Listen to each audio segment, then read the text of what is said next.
Hello everyone, कैसे हैं आप सभी। I hope you all are doing well and आप सभी लोगों की प्रिपरेशन काफ़ी अच्छी चल रही होगी। आप सभी लोगों का बहुत अच्छा रिस्पांस मिल रहा है वीडियोस पर कि आप लोगों को क्वेश्चंस काफ़ी हेल्प कर रहे हैं।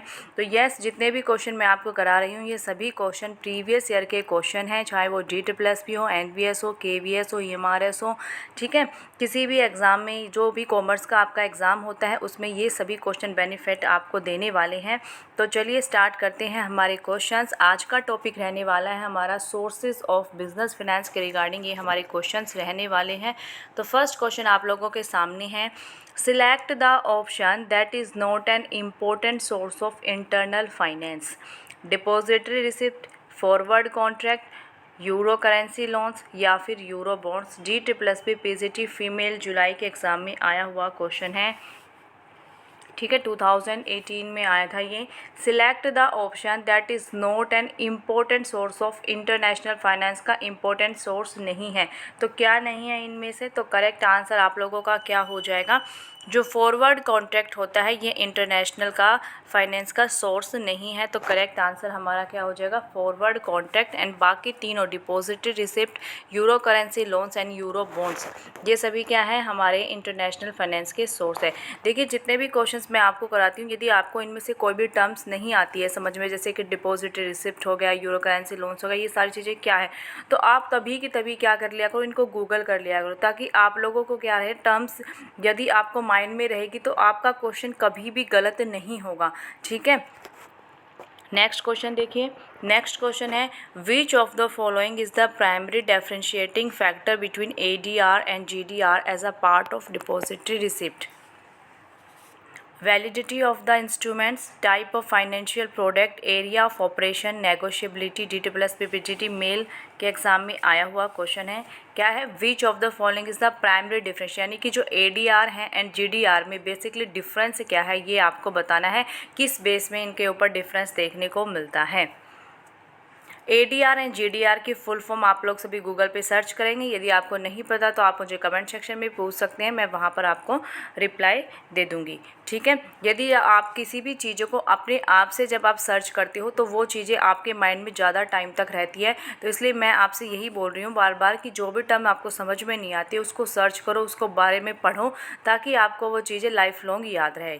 ठीक है, तो ADR एंड GDR में जो बेसिक डिफरेंस है वो किसके बेस पर होता है? एरिया ऑफ ऑपरेशन के बेस पर बेसिक डिफरेंस होता है। तो आंसर हो जाएगा हमारा ऑप्शन नंबर C, बिल्कुल करेक्ट आंसर हो जाएगा, area of operation. Next question है हमारा, bonds that are sold outside the country in whose currency they are denominated are called samurai bonds, yankee bonds, euro bonds and foreign bonds। DSSS PGT female जुलाई में आया हुआ question है आपका। Bonds that are sold outside the country, वो bond जो outside country में sold किए जाते हैं, in whose currency they are denominating of called. ये जितने भी आपको टर्म्स दी गई है, samurai bonds, yankee bonds, euro bonds, foreign bonds, सभी आपको सर्च करनी है, सभी के बारे में आपको पढ़ना है।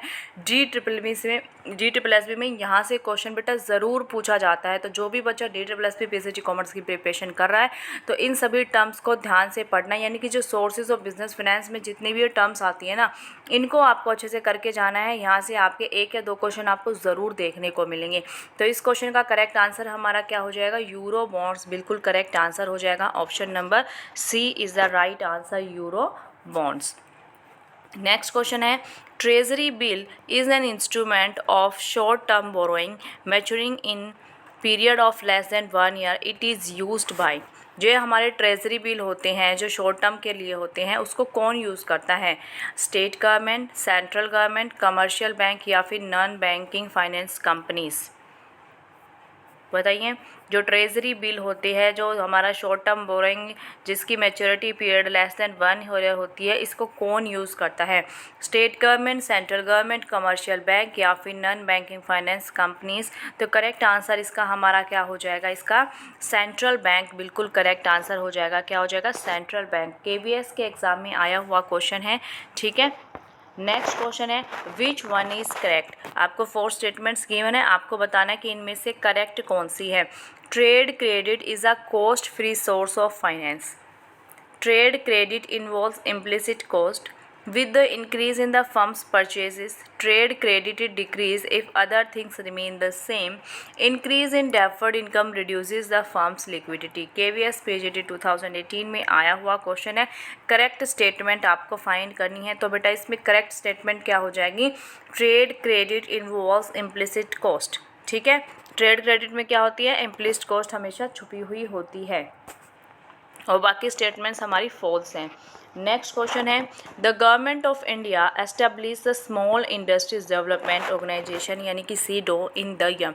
ये देखिए मेरे पास जो स्मॉल बिजनेस जो हमारा चैप्टर है उसमें से ये 2 या 3 ही क्वेश्चन हमारे प्रीवियस ईयर के मेरे पास है, तो मैंने इसी में इसको इंक्लूड कर दिया ताकि अलग से फिर सेपरेट वीडियो कराने का फ़ायदा नहीं है, क्योंकि इसमें 2 या 3 ही क्वेश्चन है इसके अंदर स्मॉल बिजनेस के, तो इसलिए मैंने इसी में इनको मर्ज कर दिया है। ठीक है, सोर्सेज ऑफ बिजनेस फाइनेंस के क्वेश्चन हमारे खत्म हो चुके हैं, जितने भी आज क्लास में हमने किए 5 या 6 क्वेश्चन होंगे शायद। अब हम करेंगे 2 या 3 क्वेश्चन स्मॉल बिजनेस के। ठीक है, तो जो सीडो है वो किस ईयर में एस्टेब्लिश हुआ था ये आपको बताना है। देखिए जितनी भी बेटा ये हमारी ऑर्गेनाइजेशंस होती हैं, नाबार्ड हो गया, सीडो हो गया, जितनी भी होती है ना, सबको आपको अच्छे से पढ़ के जाना है। यहाँ से एग्ज़ाम में आपका क्वेश्चन अक्सर देखने को मिलता है। एचटेट में आया हुआ क्वेश्चन है 2017 में। ठीक है, तो बताइए किस ईयर में होता है? 1951, 1972, 1954 या फिर 1982। तो करेक्ट आंसर हमारा क्या हो जाएगा? 1954 इज़ द राइट आंसर। तो सीडो कब एस्टेब्लिश हुआ था? 1954 करेक्ट आंसर हो जाएगा। नेक्स्ट क्वेश्चन है, major problem of district industry centre is lack of train staff, financial problem, lack of coordination या फिर all of the above. RPSC PGT 2013 में आया हुआ क्वेश्चन है, major problem of district industries centres is. तो ये सारी ही प्रॉब्लम्स होगी, तो आंसर हो जाएगा हमारा ऑल ऑफ दी अबव। तो देखिए एक बात हमने देखी कि इसमें से जितने भी जो हम कर रहे हैं स्मॉल बिजनेस वाला चैप्टर, इसमें DSSB का कोई भी क्वेश्चन नहीं है। तो DSSB वाले बच्चे थोड़ा इसको नेगलेक्ट कर सकते हैं, लेकिन जो और बाकी स्टूडेंट्स हैं उसको इस चैप्टर को अच्छे से करना होगा, क्योंकि वहाँ पर ये क्वेश्चन पूछे गए हैं। लेकिन ये नहीं है कि हम DSSB वाले स्टूडेंट इसको बिल्कुल ही नेगलेक्ट कर देते कि पढ़ना तो हमें ये भी है, कुछ नहीं पता कब क्या हो सकता है, इसलिए मतलब ये है इस पर कम फोकस आप कर सकते हो। ठीक है, तो करेक्ट आंसर हो जाएगा हमारा क्या हो जाएगा? All of the above is the right answer. ठीक है, एंड आज की क्लास का लास्ट क्वेश्चन है आपका, ये मैंने एंटरप्रेन्योरशिप का आपके लिए क्वेश्चन लिया है, क्योंकि कल की क्लास में हम क्या करेंगे, एंटरप्रेन्योरशिप के जितने भी क्वेश्चन है सारे करने वाले हैं। The person who bears the risk to produce goods और services to earn profit is called. वो पर्सन जो बियर करता है रिस्क गुड्स और सर्विसेज को प्रोड्यूस करने के लिए, अर्न प्रॉफिट करने के लिए, तो वो कौन कहलाता है? एंटरप्रेन्योर, प्रोफेशनल, ट्रेडर या फिर इन्वेस्टर। सोचेंगे सभी, कुछ सेकंड का समय है आप लोगों के पास। तो क्या इसका करेक्ट आंसर होने वाला है? तो क्या आंसर हो जाएगा इसका? इसका आंसर मैं नहीं बताऊंगी, इसका आंसर आप सभी मुझे HW में कमेंट सेक्शन में देने वाले हैं।